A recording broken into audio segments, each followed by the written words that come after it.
Hi friends, Karthik Deepa சீரியலை பற்றி தான் நம்ம இந்த வீடியோக்குள்ளே பார்க்க போகிறோம். தீபா வந்து மண்டபத்துக்கு வந்துருந்தாங்க. இவங்க ரெண்டு பேரையும் பார்த்ததுமே எல்லாருமே அதிர்ச்சி அடைகிறாங்க. என்னென்னு பார்த்தோம்னா, ரெண்டு பேரில் யார் உண்மையான தீபா அப்படின்னு சொல்லிட்டு எந்த மாதிரிக்கு சூழ்நிலையில் கார்த்தி வந்து கண்டுபிடிப்பாங்க அப்படிங்கிறத பற்றி தான் நம்ம இந்த வீடியோக்குள்ளே பார்க்க போகிறோம். வாங்க நம்ம இந்த வீடியோக்குள்ளே போகலாம். தீபாவை தான் காட்டுறாங்க. தீபா வந்து அந்த ரவுடிகள்றது தப்பிச்சு வந்துருந்தாங்க. பாட்டை காட்ட சொல்கிறாங்க. ஆனால் தயவுசெய்து கொஞ்சம் சீக்கிரமாக போங்கண்ணா அப்படிங்கவும் அவரும் சரி அப்படிங்கிறாரு. இங்கே பார்த்தோம்னா வந்து ரம்யாவையும் ரியாவையும் காட்டுறாங்க. ரம்யாவும் ரியாவும் வந்து அவங்களுடைய முகத்தை வந்து அவங்க மாற்றிக்கிட்டு இருக்கும்போது கரெக்டாக பார்த்தோம்னா அங்கே வந்து அம்பிகா வந்து பார்த்துருந்தாங்க.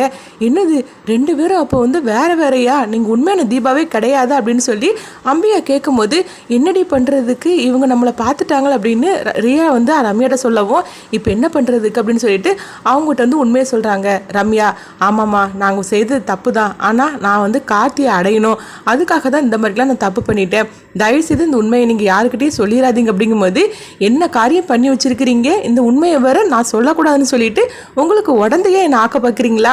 ஒரு காலமும் அது நடக்காது. அது மட்டும் இல்லாமல் அபிராமி வந்து எனக்கு ஃப்ரெண்டு, அவளுக்கு இந்த மாதிரிக்கு ஒரு துரோகத்தை நீங்கள் பண்ணுறீங்களா? நானும் பண்ண மாட்டேன், நான் போய் இந்த உண்மையை சொல்ல போகிறேன் அப்படின்னு சொல்லிட்டு அம்பிகா சொல்ல போகும்போது அப்போ ரியா சொல்கிறாங்க, ரம்யா நம்மளுக்கு வேற வழியே இல்லை, நம்ம அது செய்திட வேண்டியது அப்படிங்கும்போது ஆமாடி அது எடு அப்படிங்கிறாங்க. நீங்கள் ரெண்டு பேரும் என்ன பண்ண போறீங்க அப்படின்னு அம்பிகா கேட்கவும் ரியா பார்த்தோம்னா அந்த மயக்க ஸ்ப்ரேயை எடுத்து அவங்க வந்து முகத்தில் அடிச்சு விட்டுருந்தாங்க. அம்பிகாவும் மயங்கி அப்படியே விழுந்துருந்தாங்க. இப்போ என்ன பண்ணுறதுக்கு, இவங்களை எங்கே மறைச்சு வைக்கிறதுக்கு அப்படின்னு கேட்கும்போதே அங்கே பார்த்தோம்னா ரம்யாவை அழைக்கிறதுக்காக கதவை போட்டு அவங்க தட்டிட்டு இருக்கிறாங்க. மீனாட்சியும் மைதிலியும் ஐயோ இப்போ இவங்க ரெண்டு பேரும் வந்துட்டாங்களே, இவங்களை எங்கே நம்ம மறைச்சு வைக்கிறதுக்கு அப்படிங்கும்போது வேற வழியே இல்லை, கட்லிக்கில் இவங்களை மறைச்சு வச்சிட வேண்டியது அப்படின்ட்டு ரம்யாவும் ரியாவும் வந்து அம்பிகாவை கட்லிக்கில் வந்து மறைச்சு வச்சிருந்தாங்க. ரம்யா கதவை திறக்கிறதுக்காக போகிறாங்க. ரியா நீ போய் மறைஞ்சுக்கு அப்படிங்கும்போது அப்போ ரியா சொல்கிறாங்க, ரம்யா பாரு அவசரத்தில் நீ வந்து இந்த மாஸ்கை போடாமையே நீ கதவு திறக்க போகிற பாரு அப்படிங்கும்போது பாத்தியா அவசரத்தில் என்ன பண்ண போறேன்னே தெரியல, இந்த அம்மா வேற நம்மளை பார்த்துக்கிட்டு இவங்க வேற கடைசியில் நம்மளை டார்ச்சர் பண்ண ஆரம்பிச்சிட்டாங்க, இப்போ என்ன பண்ணுறதுக்கு அப்படின்னு சொல்லும் போது சரி அதெல்லாம் அப்புறம் பார்த்துக்கலாம், இப்போ இந்த மாஸ்கை போட்டுட்டு கதவை தர, இல்லைன்னா அவங்களுக்கு யாருக்காவது சந்தேகம் வந்துட போகுது அப்படின்னு ரியா சொல்லவும் ரம்யாவும் இந்த மாஸ்கை போட்டுருந்தாங்க. ரியா போய் ஒழிஞ்சு நிற்கிறாங்க. அப்போ கதவை திறந்து பார்க்குறாங்க. அங்கே மைதிலி வந்துட்டு இருக்கிறாங்க. என்ன தீபா கிளம்பிட்டியா, வா போகலாம், டைம் ஆயிடுச்சுன்னா அத்தை வர சொல்லிட்டு இருக்கிறாங்க உன்னை கூட்டிகிட்டு வர சொல்லி அப்படிங்கவும் அப்போ ரம்யாவோட கையை பிடிச்சி மைதிலி கூப்பிடும் போது என் கையை விடு அப்படிங்கிறாங்க. ஏன் தீபா நீ இந்த மாதிரிக்கெல்லாம் பேசிட்டு இருக்கிற, உன்னுடைய நடவடிக்கையே சரியில்லை, நானும் நேற்று நைட்லேருந்து பார்த்துட்டு தான் இருக்கிறேன், நீ எங்கள் பழைய தீபாவே இல்லை, உன்னை பார்த்தாலே எனக்கு வந்து இப்போ வந்து எரிச்சலாக இருக்குது அப்படின்னு மைதிலி சொல்லும் போது அப்போ ரம்யா சொல்கிறாங்க, இங்கே பாரு இந்த மாதிரிக்கெல்லாம் எங்கிட்ட பேசிகிட்டு இருக்காத, பேசாமல் போறியா, அத்தை கூப்பிட்டுட்டாங்கன்னு சொல்லிட்டே இல்லை, அதான் நான் வந்துட்டு இருக்கோம்ல, எதுக்காக இந்த மாதிரிக்கெல்லாம் பேசிகிட்டு இருக்கிற அப்படின்னு சொல்லிட்டு இருக்கும்போது அங்கே பார்த்தோம்னா அபிராமி மீனாட்சியும் வராங்க. என்ன தீபா நீ கிளம்பிட்டியா அப்படின்னு சொல்லும் போது ஆமாத்த நான் வந்து கிளம்பியாச்சு அப்படிங்கிறாங்க. அபிராமி வந்து அம்பிகாவை எங்கே காணவே இல்லை அப்படின்னு சொல்லி அவங்க தேடிட்டு இருக்கும்போது இதை கேட்டதுமே ரம்யா அதிர்ச்சி அடைகிறாங்க. அப்போ மைதிலி மீனாட்சியும் சொல்கிறாங்க, அவங்க வந்து ரெஸ்ட் ரூமுக்கு போகணுன்னு சொன்னாங்க, நாங்கள் தான் தீபாவோட ரூமுக்கு அனுப்பிவிட்டோம், இங்கே தான் இருப்பாங்க, என்ன தீபா அவங்க எங்கே இருக்கிறாங்க, உன்னுடைய ரூமில் தானே இருந்தாங்க அப்படிங்கும்போது அப்போ வந்து ரம்யா சொல்கிறாங்க, இல்லை இல்லை அவங்க அப்பமே போயிட்டாங்க அப்படிங்கும்போது என்னது அப்பமே போயிட்டாங்களா, அப்படின்னா அவங்க தானே இருந்திருக்கணும் அப்படின்னு அபிராமி சொல்லும் போது இல்லை அவங்களுக்கு ஏதோ ஃபோன் வந்துச்சுது, அவங்க பேசிக்கிட்டே போனாங்க, வேற எங்கேயாவது இன்னும் அவங்க பேசிட்டு இருந்திருக்கலாம் அப்படின்னு வந்து சொல்லி சமாளிச்சிருந்தாங்க. அதை அபிராமி நம்பியிருந்தாங்க. அடுத்து பார்த்தோம்னா மணமடைக்கு வந்து ரம்யாவை அழைச்சிட்டு வந்துருந்தாங்க. அப்போ கார்த்தி வந்து மணமடையில் உட்காந்துருக்கவும் அங்கே வந்து ஐயர் வந்து எல்லாமே வந்து அவர் சொல்லிட்டு இருக்கிறாரு, மந்திரம்லாம் சொல்லிட்டு இருக்கிறாங்க. அப்போ ரம்யா வந்து கார்த்தி பக்கத்தில் உட்காருந்தாங்க.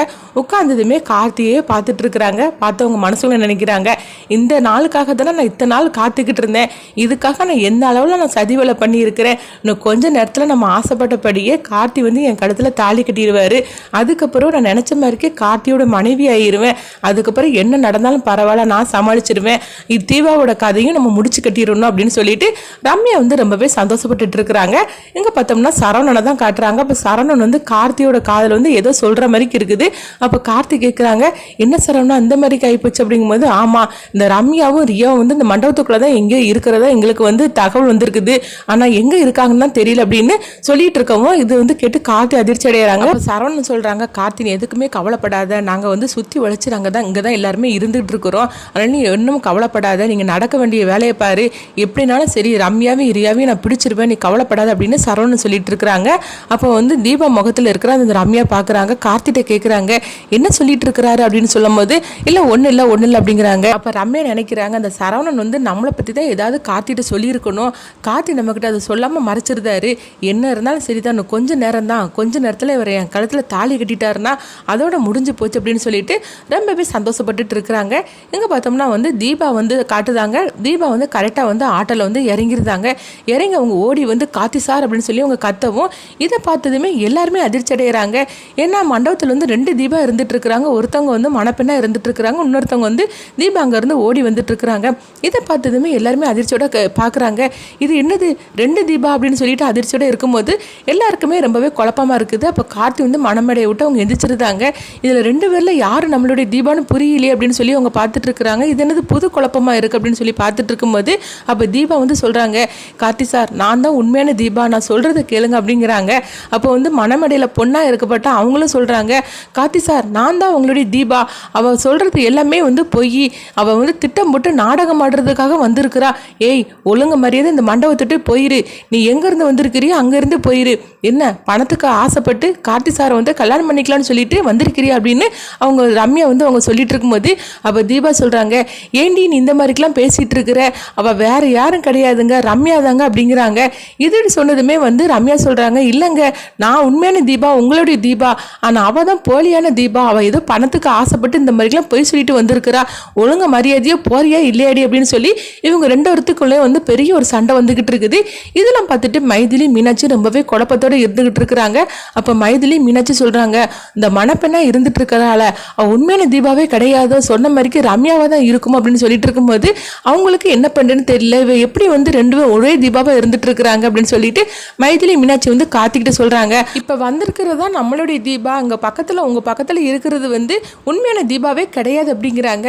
அப்போ வந்து பொண்ணு மாதிரிக்கு இருக்கிறது அந்த ரம்யா சொல்கிறாங்க, நீங்கள் பாருங்கள் 2 பேரும் ஏன் இந்த மாதிரிக்கெலாம் போய் பேசிகிட்டு இருக்கிறீங்க, எல்லாரும் சேர்ந்து பணத்துக்கு ஆசைப்பட்டு இந்த மாதிரிக்கெலாம் வந்து அவளுக்காக கூட்டு சேர்ந்து இந்த மாதிரிக்கெலாம் பேசிகிட்டு இருக்கிறீங்களா அப்படிங்கவும் இது கிட்டதுமே வந்து எல்லாருமே அதிர்ச்சி அடைகிறாங்க. அப்போ வந்து ரம்யா வந்து நேராக அபிராமிகிட்ட சொல்கிறாங்க, அத்தை நான் தான் உங்களுடைய உண்மையான தீபா, உங்கள் மருமக நான் தான், இவங்கெல்லாம் பணத்துக்காக ஆசைப்பட்டு ஏதோ ஒரு தில்லாலங்கடி வேலையை பண்ணிட்டு இருக்கிறாங்க, அதுக்கு இவங்க 2 பேரும் உடந்தையாக இருக்கிறாங்க. ஏன்னா மைதிலி என்னதான் இருந்தாலும் அவள் வந்து ஒரு ஏழையாக்கும், தீபா குடும்பம் வந்து ஒரு ஏழ்மையான குடும்பம், அதனால இவங்கெல்லாம் சேர்ந்து பணத்துக்கு ஆசைப்பட்டு எதையோ பண்ணிட்டு இருக்காங்க அப்படிங்கும்போது அப்போ அபிராமி வந்து பார்க்குறாங்க, இல்லை எனக்கு என்ன பண்ணுறதுனே தெரியல, 2 பேரும் ஒன்று போல இருக்கிறீங்க, எனக்கு ரொம்பவே குழப்பமாக இருக்குது, கார்த்தி நீயே சொல்லு கார்த்தி, இங்கே என்ன நடக்குன்னு எனக்கு ஒன்றுமே புரிய மாட்டுக்கு அப்படிங்கிறாங்க. அப்போ மைதிலியும் சொல்கிறாங்க, என்னடி சொல்லிட்டு இருக்கிற, பணத்துக்கு ஆசைப்பட்டு நாங்கள் இந்த மாதிரிலாம் செய்துட்டு இருக்கிறோன்னு சொல்லிட்டு இருக்கிறியா, அப்படி நாங்கள் ஒரு காலமாக நாங்கள் பணத்துக்கு நாங்கள் ஆசைப்பட்டதே கிடையாது அப்படிங்கிறாங்க. கார்த்தி நான் ஒரு உண்மையை சொல்லட்டுமா, அவள் கையில் வந்து நீங்கள் போட்ட மோதிரமே கிடையாது, இப்போ உண்மையில வந்திருக்கா பற்றியா, இவ கையில் தான் உண்மையான நீங்கள் போட்ட மோதிரம் இருக்குது அப்படின்னு சொல்லவோ தீபா அந்த மோதிரத்தை எடுத்து காட்டு அப்படிங்கிறாங்க. அப்போ கார்த்தி போட்ட மோதிரத்தை அவங்க காட்டுறாங்க. இதை பார்த்ததுமே ரம்யா வந்து அழுது நடிக்க ஆரம்பிச்சிருந்தாங்க, நேற்றுலேருந்தே என் மோதிரத்தை காணவே இல்லை, இந்த மைதிலி தான் என்கிட்ட இருந்து மோதிரத்தை திருடி எடுத்துகிட்டு கொண்டு போய் அவகிட்ட கொடுத்துருக்கணும் போலுக்கு, இது எல்லாமே இவங்க 2 பேரும் போட்ட பிளானாக தான் இருக்கும் போலுக்கு அப்படிங்கிறாங்க. இப்படி சொன்னதுமே மைதிலி வந்து கோவப்பட ஆரம்பிச்சிருந்தாங்க, என்ன மாதிரிக்கு நீ பேசிகிட்டு இருக்கிற, நாங்கள் பணத்துக்கு ஆசைப்பட்டு இந்த மாதிரிக்கெலாம் செய்துட்டு இருக்கோமா, ஒரு காலமும் தீபாவுக்கு அந்த எண்ணமும் கிடையாது, எங்களுக்கு அந்த மாதிரிக்கு எண்ணம் வந்ததும் கிடையாது, நாங்கள் வந்து வசதி இல்லாதவங்களாம் இருக்கலாம், ஆனால் என்றைக்குமே நாங்கள் துரோகம் பண்ணப்பட்டவங்களாம் இருக்காது, ஏண்டி இந்த மாதிரிக்கெலாம் போய் சொல்லி நாடகம் நடத்திக்கிட்டு இருக்கிற, நீ ரம்யா தான் அப்படின்னு சொல்லி மைதிலி சொல்லும் போது பார்த்தீங்களா அத்தை, அவள் என்ன மாதிரிக்கு என்ன பேசிகிட்டு இருக்கிறா, நீங்களும் அமைதியாக இருந்துட்டு இருக்கிறீங்களா அப்படின்னு ரம்யா வந்து அபிராமிகிட்டே சொல்லி அவங்க நடிச்சுக்கிட்டு இருக்கிறாங்க. அப்போ அபிராமி சொல்கிறாங்க, கார்த்தி இங்கே என்னதான் நடக்கு கார்த்தி, எனக்கு ஒன்றுமே புரிய மாட்டுக்கு, நீ தான் வந்து எப்படியாவது நம்மளுடைய உண்மையான தீபாவை கண்டுபிடிக்கணும் அப்படிங்கிறாங்க. அப்போ உண்மையான தீபா வந்து அபிராமிகிட்ட சொல்கிறாங்க, அத்தை நான் தான் உங்களோட உண்மையான தீபா, என்னை பார்த்தா கூட உங்களுக்கு தெரியலையா அத்தை அப்படிங்கிறாங்க. அப்போ அபிராமி வந்து 2 பேரையும் பார்க்கும்போது 2 பேருமே உண்மையான தீபா மாதிரிக்கு அவங்க நடிச்சுட்டே இருக்கிறாங்க. ரம்யா வந்து அப்போ வந்து அபிராமி சொல்கிறாங்க, ஆமாம் நீங்கள் 2 பேரில் யார் உண்மையான தீபான்னு நீங்களே சொல்லிடுங்க, எனக்கே வந்து உங்கள் 2 பேரில் யார் உண்மையான தீபான்னு சொல்லி கண்டுபிடிக்க முடியல, தயவு செய்து சொல்லிடுங்க, உங்களுக்கு வந்து நீ போலியாக நடிக்கிற ரம்யாவை இருந்தேன்னா உனக்கு என்ன வேணும்னு சொல்லிடு, நீ தப்புக்கு மேலே தப்பு பண்ணிட்டு இருக்காத, கார்த்தியை அடையிறதுக்காக நீ இந்த மாதிரிலாம் தப்பு பண்ணிட்டு இருக்காத, உன்னை கண்டிப்பாக கார்த்தி ஏற்றுக்கவே மாட்டான் அப்படின்னு சொல்லவும் ரம்யா வந்து அவங்க நடிக்க ஆரம்பிச்சிருந்தாங்க. அத்தை நான் தான் உங்களுடைய உண்மையான தீபா, இவன் தான் போலியான தீபா, இவளை இங்கேருந்து மண்டபத்தை விட்டு அனுப்பி விடுங்க, இல்லைன்னா போலீஸில் பிடிச்சு கொடுங்க அப்படின்னு சொல்லிட்டு இருக்கிறாங்க. அப்போ கார்த்தி ஒரு முடிவு எடுக்கிறாங்க. முடிவு எடுத்து என்ன பண்ணுறாங்கன்னு பார்த்தோம்னா அவங்க மைதிலிகிட்ட வந்து ஒரு காதில் ஏதோ ஒரு விஷயத்த பேசுகிற மாதிரிக்கு இருக்குது. மைதிலியும் கார்த்தி நீ சொன்ன மாதிரிக்கு நான் செய்துட்டு அப்படின்னு சொல்லிட்டு அவங்க முருகனோட ஃபோட்டோவை எடுத்துகிட்டு வராங்க. எடுத்துகிட்டு வந்ததுமே கார்த்தி கையில் கொடுக்குறாங்க. அப்போ கார்த்தி வந்து சொல்கிறாங்க, நான் வந்து தீபாவுக்கு பிடிச்ச முருகர் சாமி படத்தை எடுத்துகிட்டு வந்திருக்கிறேன், இவங்க முன்னாடி பாட்டு பாடுங்க நீங்கள் 2 பேரும் அப்படின்னு சொல்லவும் இதை கெட்டதுமே தீபா வந்து சந்தோஷப்படுதாங்க. என்னங்க நான் பாட்டு பாடுறேங்க அப்படின்னு சொல்லிட்டு தீபா வந்து மனம் முறிக்க அந்த முருகரை பார்த்து அவங்க பாட்டு பாட ஆரம்பிச்சிருந்தாங்க. இதை பார்த்ததுமே வந்து எல்லாருமே சந்தோஷப்பட ஆரம்பிச்சிருந்தாங்க. அடுத்து ரம்யா மாதிரிக்கு இருக்கிற தீபாட்ட வந்து கார்த்தி சொல்றாங்க, அந்த தீபா தான் பாடி முடிச்சாச்சுல, இப்போ நீ பாடு அப்படின்னு கார்த்தி சொல்லும் போது ரம்யா வந்து திருன்னு முழிச்சிட்டு இருக்கிறாங்க. நான் எங்க பாட்டு பாடுறது அப்படின்னு சொல்லிட்டு ரம்யா வந்து திருன்னு முழிச்சிட்டு இருக்கிறாங்க. இதெல்லாம் மேலே நின்று ரியா பார்த்துட்டு இருக்கிறாங்க. ஐயோ இவ வசமா கார்த்திட்ட சிக்கிட்டா, இன்னும் இவளால் தப்பிக்கவே முடியாது, நம்மளாவது இங்கேருந்து தப்பிச்சு போயிடலாம், இதுக்கு மேலே நம்மளும் மாட்டிக்கிட்டோம்னா அவ்வளோதான் அப்படின்னு சொல்லிட்டு ரியா வந்து அங்கேருந்து தப்பிச்சு ஓடுறதுக்காக இருக்கிறாங்க. இங்கே பார்த்தோம்னா வந்து கார்த்தி கேட்குறாங்க, அப்போ நீ உண்மையான தீபாவே கிடையாது, நீ ரம்யா அப்படின்னு சொல்லவும் அப்போ தீபா வந்து பக்கத்தில் வராங்க. ரம்யா பக்கத்தில் வந்ததுமே பலார்னு ஒரு அறையை விடுதாங்க. அவங்க விட்ட அறையில் அந்த மாஸ்க்கு கலண்டு கீழே விழுது. இதை பார்த்ததுமே எல்லாருமே அதிர்ச்சி அடைகிறாங்க. அப்போ ஜானகி சொல்கிறாங்க, ஓஹோ அதனால தான் இந்த கல்யாணத்தை நிறுத்தணும்னு சொல்லும் போது கூட நீ நிறுத்தக்கூடாதுன்னு சொல்லிட்டு இருந்தாளா அப்படின்னு தர்மலிங்கத்திட்ட சொல்லிட்டு இருக்கிறாங்க. இவ அப்போ நம்மளுடைய மகளே கிடையாது, இவ அந்த ரம்யா, அதனால தான் எல்லாமே இந்த மாதிரிக்கு நடந்துக்கிட்டு இருந்த அப்படின்னு சொல்லவும் அப்போ மீனாட்சி வந்து மஜிலிட்டு சொல்கிறாங்க, நான் தீபாவை ஒரு நிமிஷத்தில் நான் தப்பாக நினச்சிட்டேன், நம்ம தீபா இந்த மாதிரிக்கெலாம் அவள் பண்ண மாட்டாள், ஆனால் என்ன கை நீட்டி அடிச்சிட்டாள் அப்படின்னு சொல்லி நானே வந்து ஒரு நிமிஷம் தீபாவை பற்றி நான் தப்பாக புரிஞ்சுக்கிட்டேன் அப்படின்னு மைதிலிகிட்ட வந்து மீனாட்சி வந்து கண்கலைங்க அவங்க அழுதுகிட்டு இருக்கிறாங்க. அப்போ வந்து மைதிலி சொல்கிறாங்க, நம்ம தீபாவுக்கு கோவப்படவே தெரியாத, அவள் இப்படிலாம் பண்ணியிருக்கே கூட வாய்ப்பே கிடையாது அப்படிங்கிறாங்க. ஆமாம் நான் தீபாவை தப்பாக புரிஞ்சுக்கிட்டேன் அப்படின்னு சொல்லிட்டு மைதிலிகிட்ட வந்து மீனாட்சி ரொம்பவே வருத்தப்பட்டு அவங்க பேசிகிட்டு இருக்கிறாங்க. அப்போ கார்த்திகிட்ட வந்து தீபா வந்து ஓடி வந்து அவங்க கட்டி பிடிச்சி அவங்க அழ ஆரம்பிச்சிருந்தாங்க. கார்த்தி சார் என்னை வந்து நல்ல வேலையாக வந்து இவட்ட இருந்து நீங்கள் காப்பாற்றிட்டீங்க அப்படிங்கும்போது அப்போ சரவணங்கிட்ட சொல்கிறாங்க, உடனே இவளை கைது பண்ணுங்க அப்படின்னு கார்த்தி வந்து கோவத்தோட சொல்லவும் ரம்யா அங்கேருந்து தப்பிச்சு ஓடுறதுக்காக இருக்கிறாங்க. ஆனாலும் வந்து சரவணன் வந்து பிடிச்சிருந்தாங்க. பிடிச்சதுமே வந்து அபிராமியும் கார்த்தியும் வராங்க. தீபாவும் 3 பேரும் சேர்ந்து பக்கத்தில் வராங்க. உனக்கு தான் எவ்வளோ தூரம் சொன்னாலும் நீலாம் திருந்தவே மாட்டியா, அப்படி என்னடி உனக்கு இவர் மேலே ஆசை, கல்யாணம் ஆனவருக்கு மேலே உனக்கு தான் நல்ல ஒரு மாப்பிள்ளையை நாங்கள் பார்த்து தானே வச்சுருந்தோம், ஆனால் எதுக்காக இந்த மாதிரிலாம் பண்ணிகிட்டு இருக்கிற அப்படின்னு சொல்லும் போது அப்போ ரம்யா சொல்கிறாங்க, கார்த்தி எனக்கு ரொம்பவே பிடிச்சிருக்கு, அவரை அடைய துடிக்கிறதுக்காக நான் என்னன்னாலும் பண்ணுறதுக்கு நான் தயாராக இருந்தேன், இப்போ கூட எனக்கு கார்த்தி வேணும், எனக்காக நீ கார்த்தியை விட்டு கொடுத்துரு தீபா, உனக்காக அதுக்கு நான் எத்தனை கோடினாலும் பணம் கொடுக்குறேன் அப்படிங்கும்போது என்னடி வேலை பேசிக்கிட்டு இருக்கிறேன், என்னுடைய கார்த்தி சாரை பற்றி கோடியில் வச்சு நீ வேலை பேசிகிட்டு இருக்கிறியா, அதுக்கு மேலேயாக்க அவர் என்னுடைய உயிர், அவர் விட்டு தர சொல்லி நீ என்கிட்ட இந்த மாதிரிலாம் பேசிகிட்டு இருக்கிறியா அப்படின்னு சொல்லி தீபா வந்து ரொம்பவே கோவத்தோடு வந்து ரம்யாட்ட பேசிகிட்டு இருக்கிறாங்க. அப்போ கார்த்தி வந்து சொல்கிறாங்க, நீ எல்லாம் வந்து தீபாவுக்கு ஒரு நல்ல ஃப்ரெண்டே கிடையாது, தீபா எவ்வளோ நல்லவங்க, ஆனால் அவங்களுக்கு போய் இந்த மாதிரிக்கு துரோகி கணக்காக ஒரு ஃப்ரெண்டாக நீ இருந்துட்டு இருக்கிறியே, நீ இந்த அளவுக்கு இருப்பேன்னு சொல்லி நாங்கள் எதிர்பார்க்கவே இல்லை அப்படின்னு சொல்லும் போது அம்பிகா வந்து மயக்கம் தெளிஞ்சு கண் முழிச்சுட்டு அவங்க ஓடி வராங்க. அந்த கல்யாணத்தை தடுத்துணுன்னு சொல்லிட்டு ஓடி வராங்க. அப்போ அம்பிகா வந்து ஓடி வந்து சொல்கிறாங்க, இந்த கல்யாணத்தை நிறுத்தணும், ஏன்னா உண்மையான தீபா இவ கிடையாது அப்படின்னு சொல்லும் போதே பார்த்தோம்னா அங்கே எல்லாமே வந்து உண்மை தெரிஞ்சிருக்குது.